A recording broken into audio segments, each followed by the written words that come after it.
안녕하세요. 승리한상 가족 여러분. 오늘은 사도행전 23장 31절에서 24장 9절까지의 말씀입니다. 사도행전 파트 2의 32번째 강좌로 불의를 대변한 변호사 터툴로에 대해서 우리가 보도록 하겠습니다. 승리한상은 말씀 중심 예배 중심의 성경 전문 교사를 양육하기 위해서 만들어진 성경 공부 교재입니다. 2016년 7월 현재 저희들은 사도행전 마지막 부분인 20장에서 28장 말씀을 상고하고 있고요. 발행이신 박유일 목사님의 구속사로 조망한 성경 연속 강해집 사도행전 상고를 통해서 편집이 되었습니다. 저희들은 항상 구조를 통해서 전체 내용이 무엇을 얘기하고 있는지 항상 살펴보고 있고요. 그 안에서 이번 주 말씀이 어떤 내용으로 이 내용을 서술하고 있는지, 중심 내용을 서술하고 있는지를 보고 있습니다. 이 부분은 주일날 업로드되는 위크 스터디를 통해서 저희들이 일주일에 한 번씩 자세히 보고 있습니다. 그래서 전체적인 내용 안에서 우리가 이번 주에 한번 같이 상고하고자 했던 것이 뭐냐면 우리가 처한 환경과 복음 전파 사이에는 어떤 관계가 있나요입니다. 자, 복음의 문제에 대해서 우리가 항상 보게 되면은 결국은 우리가 이거에 대해서 복음을 전파하는데 우리가 처한 환경이 항상 좋지 않아요. 때로는 환난이 있고 핍박이 있습니다. 이 핍박이 오는 모습, 핍박 속에서 우리를 구원하시는 하나님의 역사, 어제 우리가 하나님께서 계획하시는 계획과 사람의 계획이 충돌하게 될 때 누구의 계획이 이루어지는지 봤냐면 하나님의 계획이 이루어지는 걸 봤어요. 그렇다 하더라도 우리가 여전히 이곳에서 완전히 자유로워지지 않는 것을 또 사도 바울의 경우를 통해서 볼 수 있어요. 그 가운데에서 우리를 비방하는 사람들이 무엇으로 비방하냐면 거짓으로 비방해요. 이 거짓으로 비방하는 것이 때로는 굉장히 효과적으로 우리를 공격할 때가 있습니다. 그래도 우리가 끝까지 역사하시는 누구를 의지해야 돼요? 바로 하나님을 의지해야 돼요. 단 여기서 몇 가지 상황을 좀 살펴보고 싶은 것이 있는데, 그것은 첫 번째는 우리가 여전히 어떤 공경 속에 있을 때, 어려움 속에 있을 때는 우리가 한 가지 살펴봤으면 하는 것은 뭐냐면 창세기 44장 16절일 거예요. 저희 요셉 앞에서 유다가 고백하는 내용이죠. 뭐냐면 자기네들 음식 바구니에, 특히 베냐민의 자루에 은장반을 은 그릇을 넣어 놓고 이제 다시 잡아오게 하잖아요. 그때 유다가 뭐라고 얘기하냐면 우리가 이 일에 대해서는 죄가 없습니다. 이 일에 대해서는 깨끗함을 없으나 증명할 수는 없지만 우리가 이 일은 무슨 일이라 그러냐면 하나님께서 우리들의 감추어진 죄를 들춰내신 것이기 때문에 우리가 당신에게 받는 벌이 당연합니다. 이런 얘기처럼 우리가 세상을 통해서 어떤 곤란을 받을 때 우리가 그때 무엇을 먼저 생각해 봐야 되냐면 우리가 하나님께서 우리의 죄를 깨닫고 회개하기를 원한다는 거예요. 왜냐하면 지금 창세기 44장 16절에서 보여준 이 모습은 어떤 모습이에요? 회개의 모습이 가장 중요한 거예요. 자복하고 인정하는 거. 이것이 가장 중요한 거거든요. 하나님 앞에. 그렇기 때문에 우리가 이 핍박의 역사에 있을 때는 이것을 항상 우리가 보면서 겸손히 그곳에서도 무엇을 해야 돼요? 하나님의 통치를 선언해야 돼요. 자, 유다가 요셉 앞에서 요셉인 줄 모르고 했던 얘기도 무엇이었어요? 하나님의 통치였어요. 사도 바울이 이제 오늘은 이 불의를 대변한 변호사 더돌로에 대한 얘기지만 내일 모습을 보면 또 무엇이 선언되냐면 바로 하나님의 통치, 하나님의 구속의 역사가 선언된다는 거예요. 자, 그래서 오늘은 우리가 처한 이 환경이 얼마나 세상적으로 봤을 때는 절망적인지, 그리고 우리를 공격하는 그러한 것들이 얼마나 거짓된 것인지, 이러한 것에 대해서 우리가 살펴보고, 내일은 이거에 대한 사도 바울의 변론과 그리고 그 안에서 우리가 얻게 되는 교훈을 상고해 보도록 하겠습니다. 엄밀히 말하면 좀 연결해서 해도 괜찮긴 했는데, 오늘은 이번 내용은 좀 나눠서 하도록 하겠습니다. 지금 예루살렘에서 가이사라에서 지금 현재 신문을 받고 있는 내용은 이어지고 있습니다. 자, 불의를 대변한 변호사 더둘로입니다. 보병이 명을 받은 대로 밤에 바울을 데리고 안디바드리에 이르러 이튿날 기병으로 바울을 호송하게 하고 영내로 돌아가니라. 자, 그래서 470명의 군사가 갔는데 200명은 보병이었고 200명은 창병이었고 70명은 기병이었어요.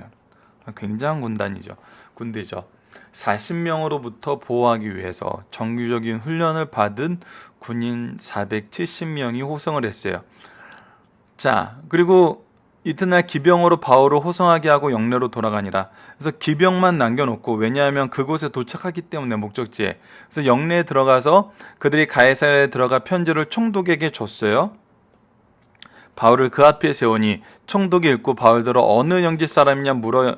이것은 이제 역사적인 배경을 알아야 되는데, 왜 어느 영지 사람이냐고 물어봤냐면 그 유대인이지만 동시에 뭘 가지고 있었죠? 로마 시민권을 가지고 있었어요.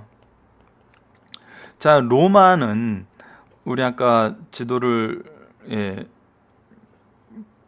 보면은 이제 사도 바울이 어디 사람이냐면 길리기아 다소 출신이잖아요.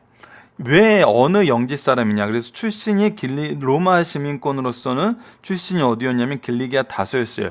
왜 이것을 물어봤냐면, 당시 로마는 황제가 통치하는 지역, 원로원이 통치하는 지역이 좀 나눠져 있었어요. 그래서 어느 영지냐고 물어본 거는, 만약에 황제가 다스리는 지역의 사람이면 황제로부터 파송된 자기가 이 일에 재판에 책임이 있는 거고, 원로원이 다스리는 지역이 있으면은 자기가 재판하는 것이 아니라 이 원로원 사람들한테 보내야 되는 거예요. 근데 자기 영지 사람인지 길리기아 사람인 줄 알고, 즉 황제가 통치하는 지역의 사람인 줄 알고, 그래 당신은 내가 담당해야 돼 하면서 이르되 너를 고발한 사람들이 오거든 내 말을 들으리라 하고 헤롯궁에서 그를 지키라 명하니라.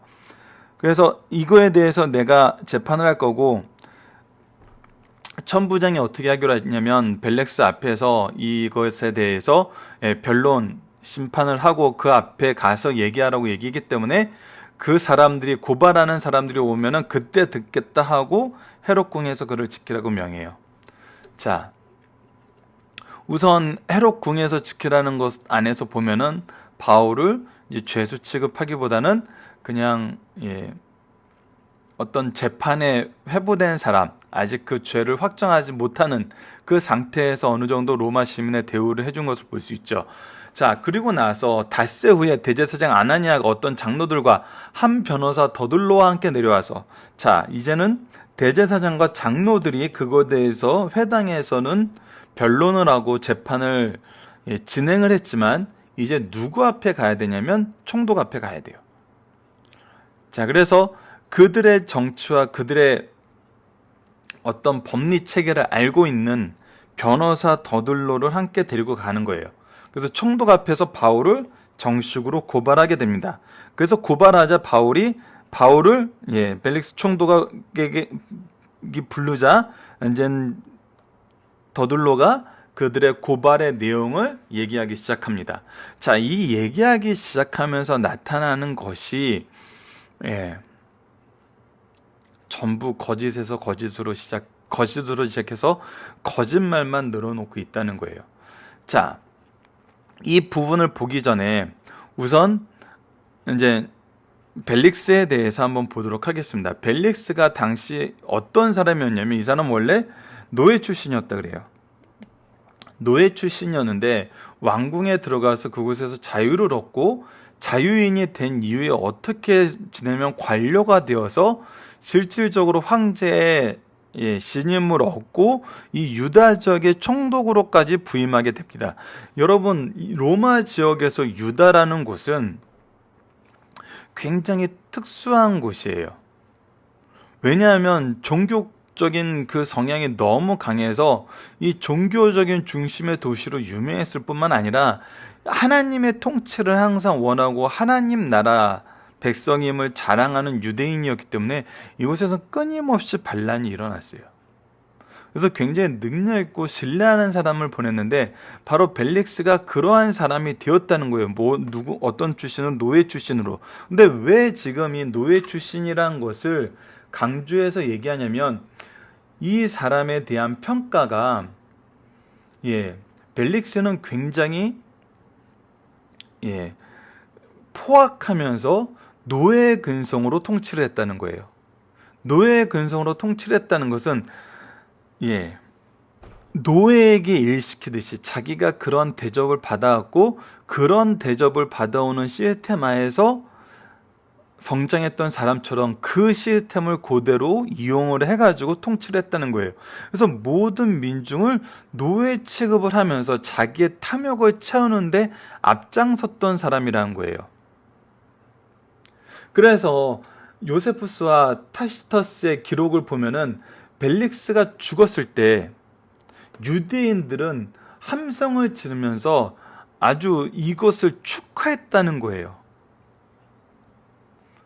즉 유대 민족과 벨릭스의 관계는 바로 그러한 관계예요. 근데 이 더둘로가 뭐라고 합니까? 벨렉스 각하여 우리가 당신을 힘입어 태평을 누리고. 우선은 뭘 한 거예요? 벨릭스의 이러한 악한 통치를 인정해 주는 거예요. 먼저 누가? 대제사장과 장로들의 대표인 변호사 더둘로가. 이것은 누구의 허락을 받았겠어요? 대제사장과 장로들의 허락을 받았겠죠.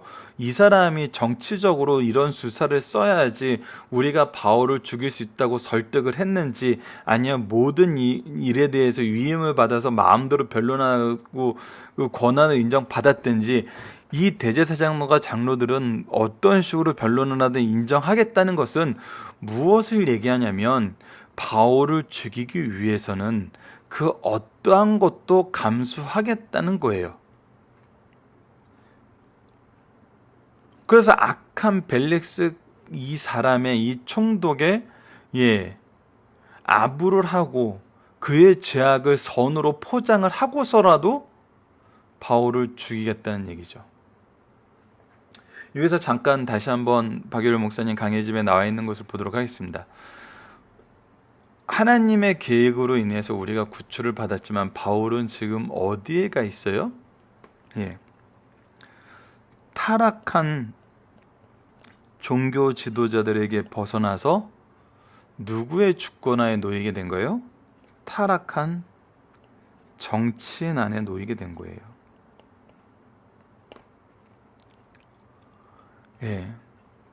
여전히 평안히 지낼 수 있는 곳은 아니에요. 내 마음의 평화를 얻을 수 있는 곳은 아니에요.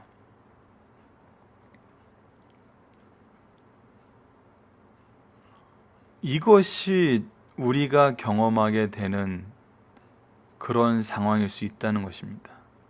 그러나 여전히 여기서 우리는 누구를 의지해야 된다고요? 오직 구원을 주시는 분은 하나님임을 알고 하나님을 의지해야 된다는 것입니다. 자, 계속해서 이 본문 말씀을 보도록 하겠습니다. 또 이 민족이 당신의 성견으로 말미암아 여러 가지로 개선된 것을 우리가 어느 모양으로나 어느 곳에서나 크게 감사합니다. 자, 요즘에 이거는 뭐 정치적인 발언일 수도 있지만 왜 이것이 정치적인 발언이 될 수 있는지 모르겠어요. 이것은 무엇이든지 정치적으로 이용하고 싶어하는 사람들에 의해서 정치적인 언행이 된 거죠. 뭐 우리 일제 시대에 일제가 수탈을 위해서 각종 인프라, 특히 철도를 놓은 것을 한국을 개발시키기 위한 개발 사업이었고, 자기네들로 인해서 교육이 선진화되었고, 위안부들은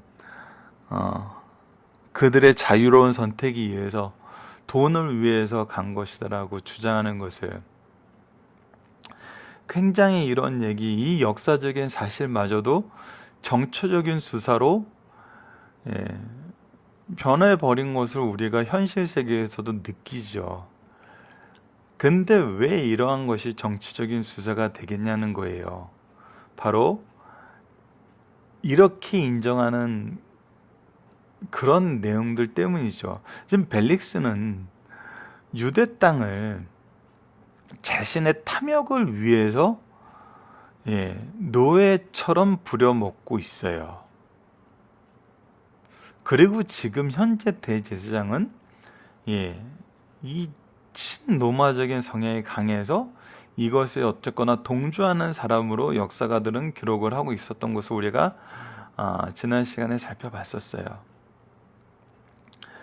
그런데 이것에 대해서 공식적인 재판 장소에서 정치와 종교의 지도자들을 모아놓고 뭐라고 얘기하냐면, 이 민족이 당신의 성견으로 말미암아 당신이 가신 탐욕을 당신의 성견으로 포장을 하고 여러 가지 개선된 것을, 이 탐욕을 위해서 취했던 여러 가지 조치들이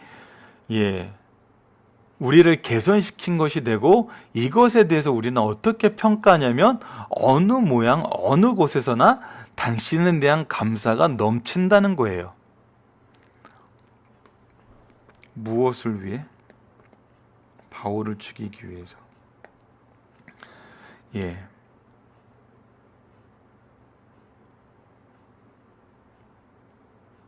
이러한 거짓이, 이러한 파렴치한 연합이 결국은 자신들의 목적을 위해서 이렇게 하지만 결국 뭘 보여주냐면 죄만 더함을 보여줘요.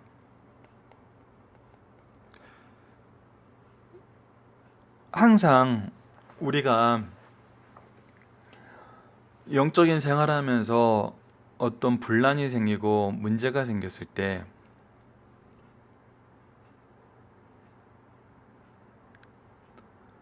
선악간의 모든 것을 판결하시는 분은 하나님이시지만, 우리가 그것을 기다리고 하나님이 주신 질서와 은혜 속에서 이것을 바르게 처리하면 문제될 건 없어요. 하지만 때로는 그 질서 안에서 지킨다는 게, 그 은혜를 의지한다는 것이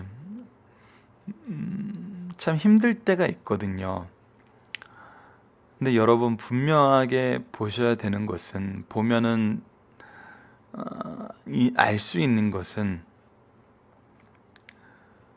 그러한 분란 가운데 우리가 분명하게 그래도 볼 수 있는 것은, 성경적으로나 일반 양심에 따라서 이 일을 해결해 가고 이 일에 대해서 진행해 나가는데 누가 죄의 제목을 더하고 있느냐를 보면은 어느 정도 우리가 볼 수 있는 기준이 생기는 것 같아요. 거짓과 교묘한 속임수가 난무하는 사람들이 있는가 하면은 꿋꿋이 싸우지도 않고 맞대어 공격하지도 않으면서 꾸준히 자기 일을 하는 사람이 있어요.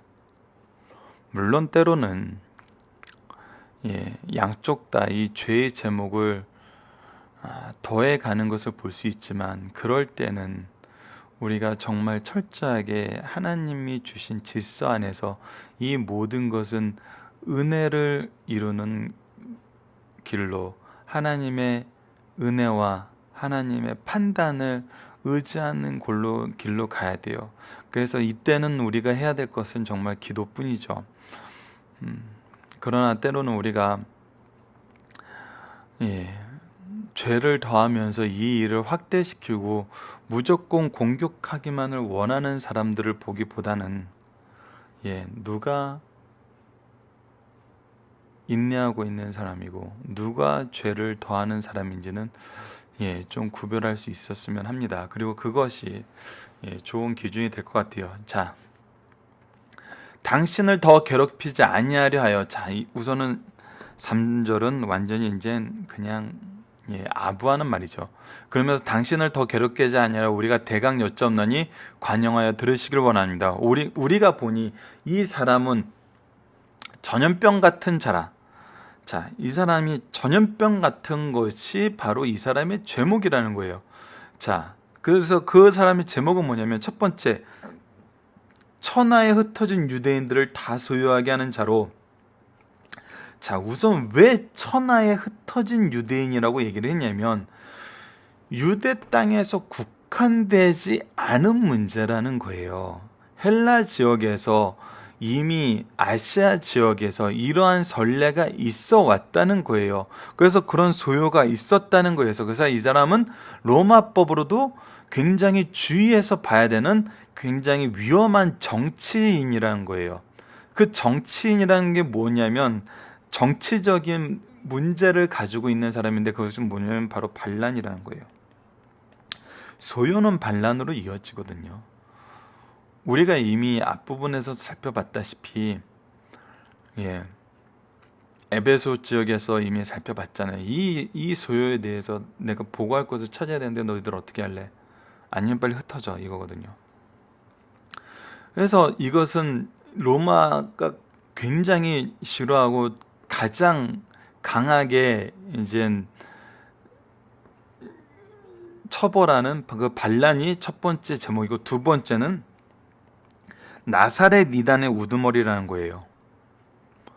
그래서 이 이단이 이제 우리의 일도 소유하겠다는 거예요. 자, 이것에서 보면은 이제 예수님을 고발했던 거하고 또 동일해요. 그들이 종교적인 문제로는 예수님을 죽일 수 없으니까 정치적인 문제로 반란의 수계라는 제목을 붙여서 예수님을 고발했던 것처럼, 이 총독 앞에 데려가고 로마인인 것을 고려해서 더둘러는 어떤 제목으로 고발하려고 했냐면, 첫 번째는 무조건 반란이에요. 이것은 철저하게 심리를 해야 돼요. 그리고 이것에 걸리면은 죽일 수 있어요. 자, 두 번째, 나사렛 이단의 우두머리라는 거예요. 이단이라고 하는 것은 무엇에 근거한 거냐면 유대교에 근거한 거예요. 그리고 세 번째는 그가 성전을 더럽게 했다는 거예요. 이것은 2번, 3번은 로마로부터 인정받은 유대 자치권에 해당하는 거예요. 그러면은 첫 번째 것은 부결된다 그래도 두 번째나 세 번째 것이 인정되면 어떻게 돼요? 그들의 법정에 위임할 수 있는 거예요. 그럴 가능성이 있는 거죠. 그래서 이 더둘러라는 사람이 굉장히 이 내용에 대해서 여러 가지 플랜을 짜고 지금 고발을 한 거예요. 벨렉스에 의해서 제가 정죄받든지 아니면은 우리에게 넘겨주게 하든지. 왜? 대제사장이 이미 친로마적인 성향을 가지고 있었고, 벨릭스와의 관계를 최대한 좋게 함으로써 그의 자기네들에게 좀 유리한 판결을 얻으려고 이미 아부를 하면서 이것을 이제 인정해주고 있는 거거든요. 굉장히 정치적으로 당신의 통치를 우리 지도자들이 인정해주겠다는 거거든요. 굉장히 많은 복선을 깔아놓고 지금 이런 변론을 한 거예요. 당신이 그를 친히 신문하면 우리가 고발하는 이 모든 일을 아실 수 있나이다는 거예요. 유대인들이 이에 찬가요? 뭐라 그래요? 이 말이 옳다고 주장해요. 자, 이 말이 옳다라고 주장하는 것은 더둘러의 모든 변론이 옳다고 주장하는 거예요. 굉장히 정치적이고 굉장히 이 거짓을 말하고 있지만 이 안에는 고도의 술수들이 담겨져 있어요. 자, 이것은 바울이 공의 앞에서 변론한 거하고는 굉장히 다릅니다. 바울이 부활을 증거했던 그것을 우리가 왜 정치적인 것으로 판단하면 안 되는지는 이미 배웠어요. 그것은 내일 말씀에서도 드러나요. 바울은 정치적인 게 아니었어요. 부활에 대해서 얘기하는 것은. 하지만 지금 이 더들로는 어때요? 굉장히 정치적이고 없는 죄도 만들어서 자기네들이 유리한 상황을 만들 수 있는 그런 고발의 내용을 가지고 왔고, 이 재판에서 지더라도 벨렉스로 하여금 정치적인 타협을, 빌라도가 정치적인 타협을 해서 결국은 예수님을 넘겨준 것처럼 정치적인 타협을 할 수 있는 여지를 미리 다 준비해서 소개를 해준 거예요. 이것이 세상 불의한 자들이 교회를 공격하는 방법이기도 하고 악이 선을 공격하는 방법이기도 해요. 이것은 굉장히 무섭고 우리가 빠져나올 수 있는 구멍이 없어 보입니다. 이것은 거의 100% 다시 한번 타락한 종교인들과 타락한 정치인들의 야합이 일어날 수 있는 모습이에요. 하지만 여전히 우리는 무엇을 확인하게 되냐면 하나님의 계획이 이루어지고 말씀으로 승리하는 바울 사도를 통해서 무엇이 우리에게 승리를 주는지를 우리가 내일 살펴보도록 하겠습니다. 자, 본문 묵상하기를 보도록 하겠습니다. 바울은 어디에 머물게 되나요? 왕궁에 머물게 돼요. 왕궁에 머물게 된다는 것은 바울에 대한 대우가 그렇게 나쁘지 않다는 걸 볼 수 있어요. 대제사장들과 장로들은 누구를 앞세워 바울을 고발하나요? 더둘로를 앞세워 고발해요. 왜냐하면 정치적인 그런 역할이 필요하고 이젠 이런 법률적인 기교를 통해서 함정을 파는 게 필요하기 때문이죠. 더둘로는 벨릭스에 대해서 어떻게 말하면 바울에 대해서 어떻게 말하고 있나요? 이 주장은 사실은 무엇인가요? 사실이 하나도 없어요. 살펴보기 1번부터 4번까지 이 내용에 대해서 박율 목사님 강해집에 있는 내용이 살펴보기 정답에 포함되어 있으니까 여러분들께서는 살펴보기 정답을 보시고 이 부분을 다시 한번 묵상해 주셔도 좋습니다. 자, 중심 사상을 보도록 하겠습니다.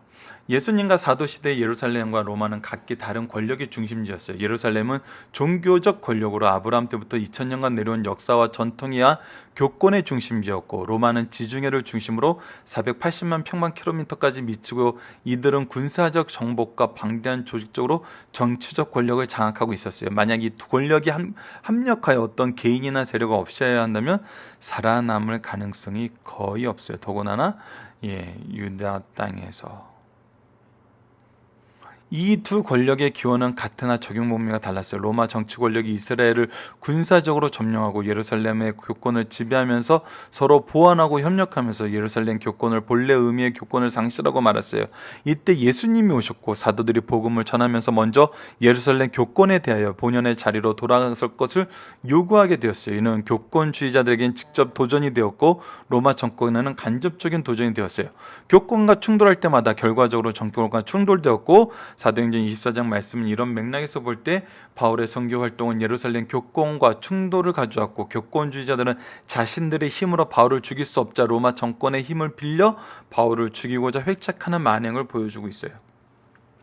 24장의 주요 내용은 다음과 같습니다. 유대 교권주의자들이 더둘로란 변호사를 채용하여 바울을 고소하였는데 그 제목은 유대인을 소유케 하는 자요 나사렛 이단의 우두머리며 예루살렘 성전을 더럽히는 자라는 거예요. 두 번째는 바울은 변명으로 소요를 일으킨 적도 없고 소요를 일으킬 만한 시간적 여유가 없으며 나사렛 이단의 우두머리라고 제목을 씌우나 유대인들이 믿어온 부활에 대하여 증거한 것뿐이며 성전을 더럽혔다는 것도 사실 무근인 모략임을 확실하게 발언하고 있어요. 이에 대해서 벨렉스 총독은 바울의 무죄를 알면서도 유대인들과 정치적인 관계로 인하여 사건을 미결 처리하여 직무를 유기해요. 왜 이 사람이 이것을 미결 처리로 남겨두는지 우리가 오늘 더둘로의 변론을 통해서 이미 확인했습니다. 바울은 자신을 죽이려는 유대인들의 계획에도 불구하고 로마군의 천부장의 작전으로 인해 무사히 가이사라에 도착하게 됩니다. 그러나 그 내면을 보면 타락한 종교 지도자 종교 지도자들이나 부패한 세상 관리 모두 바울의 안전을 보장하는 사람은 아니었어요. 지금까지 역사하신 하나님의 섭리만이 약속대로 로마로 가는 길이 될 것을 확실하고 있어요. 바울이 지금 법정에 제수가 되어 있는 근본 이유는 유대인이 세계의 가장 민족주의 사상, 선민이 사상이 강한 민족이기 때문이에요. 바울이 이 사상을 버리고 민족을 초월하여 십자가의 만민 구원을 전하였기 때문이에요.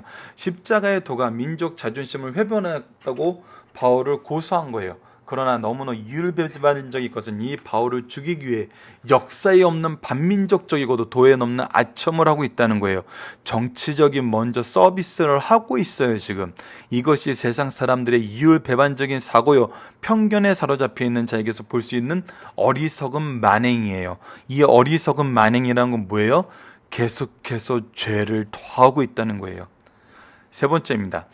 어느 시대나 순수한 종교인이 진리를 전할 때 비진리를 전하는 타락한 종교인들과 부패한 정치가들로부터 박해를 받게 된다는 거예요. 그 결과 종교인들이 부패 정치인을 더 부패하게 만들고 타락한 종교인들은 권력의 비호를 받으며 당내에서는 선한 종교인으로 나타나기도 해요. 예. 선한 종교가 타락하게 되면 모든 것을 더 부패하게 만들면서 자기네들은 선한 종교인으로 포장합니다. 무엇에 의해? 정치에 의해서. 이러한 세상의 불합리한 점을 우리에게 오늘 가르쳐주고 있습니다. 자, 여러분 카페를 보시면 벨렉스 총독에 대해서 소개를 하고 있고 더들로의 고소 내용에 대해서 소개를 하고 있어요. 강해짐의 내용을 소개하고 있기 때문에 강해짐이 없는 분들도 반드시 살펴보기 정답을 다운받아서 확인해 보시기 바랍니다. 자, 적용하기입니다. 교회와 가정에서 잘못된 변론을 구분하고 잘못된 주장을 하지 않는 방법은 무엇이 있는지 생각해 봅시다. 서론에서도 얘기했지만 잘못된 변론을 구분하는 방법은 거짓을 확인하면 돼요. 그들이 얘기하는 것이 죄만 더할 뿐임을 우리가 보면 돼요. 잘못된 주장을 하지 않는 방법은 나의 잘못된 주장을 옳다고 증명하기 위해서 내가 거짓을 해서는 안 된다는 거예요. 거짓말하면 안 돼요. 거짓은 정말 위험합니다. 특히 교회 안에서 거짓말은, 가정 안에서의 거짓말은, 또 진리를 변호하기 위해서, 자기의 역할을 유지하기 위해서, 자기의 목적을 이루기 위해서 어떤 모습으로든지 주의 일을 한다고 하면서 교회 안에서, 가정 안에서 지도자의 모습으로 거짓을 한다는 것은 결국 가장 악한 결론만 만들게 돼요. 그래서 교회와 가정에서 잘못된 변론을 구별하는 것은 누가 죄를 더하는지 보면 압니다. 잘못된 주장을 하지 않는 방법은 말 그대로 잘못된 주장이라는 거짓이에요. 거짓말 하시면 안 됩니다. 이 부분을 좀 더 묵상하시면서 우리가 정말 언제 너무나 쉽게 거짓말을 하는지, 그 부분은 우리가 민감하게 조심을 하는 그런 내용도 우리 삶에 필요하다고 봅니다.